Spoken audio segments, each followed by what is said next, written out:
Eric?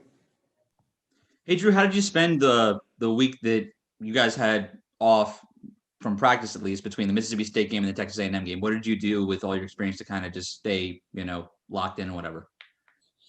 Yeah, we had a lot of like one-on-one workouts because we weren't really allowed to work out in groups due to the contact tracing and COVID. So we did a lot of one-on-one workouts that were just based on everybody's kind of individual game, just trying to stay sharp and stay in shape and do the most we can during this like strange time. Dave? Hey, Drew, the other Drew kind of got back to playing his style, his production on Saturday. What does it mean to this team when he's on the floor, not in foul trouble, locked in, and doing what he did Saturday?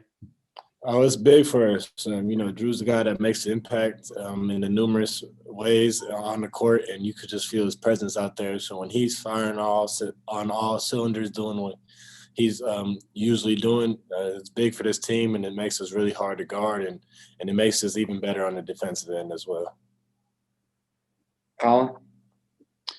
Hey, Drew, Jeremiah, before the game this past weekend, said that the difference in the layoff you guys had versus the one before the Bradley game was conditioning. You guys just didn't have your legs under you quite yet for the Bradley game. Do you feel like the focus on conditioning this time around helped you guys, or was it just maybe a product of having a couple more games under your belt, or how do you feel like the difference in layoffs played out for you guys?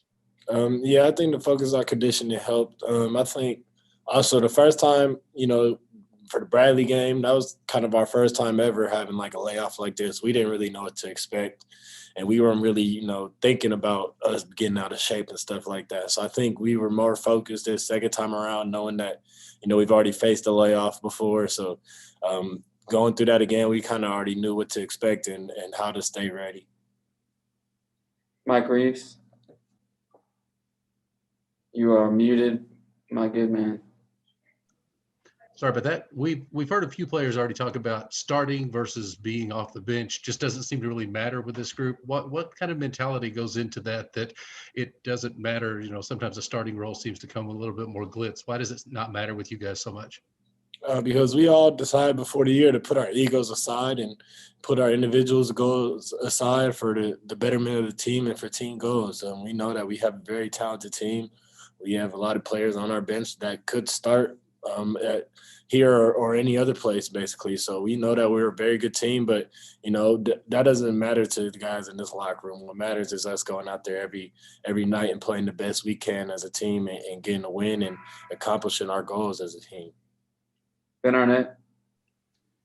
A kind of similar question. I mean, Konzo has consistently praised you, regardless, saying, hey, whatever the box score says, this guy consistently affects our team and affects the game. How do you feel like you've done that throughout this season? I just tell myself to control what I can control. Don't worry about anything else. Don't worry about playing time or anything. Just control what I can control, and that's my energy, effort, and being a leader and talking. So each and every night, I got to bring what I can bring to the team and do what I do to help make this team better. I can't be concerned with anything else, and that's just my mindset every day. I approach this practice and games is just be the best Drew Bugs I can for the team. Colin? Yeah, Drew, that things start for this team defensively, and you guys played pretty well against A&M, 52 points. What are you guys looking for the South Carolina game Tuesday, and what are your keys? Our keys, of course, is to, we think they're a very good team early in the shot clock and in transition. So we're going to defensively, we want to make them use as much clock as we can and not allow any easy baskets. Offensively, we want to continue just to move the ball, share the ball, play inside out, and take care of the ball. I think that's our biggest concern offensively is just taking care of the ball. We're too good of a team to waste possessions or give possessions away. So we want to make teams have to guard us every time down and guard all 5 players on the court. Anything else for Bugs? All right, thanks, man. Appreciate it.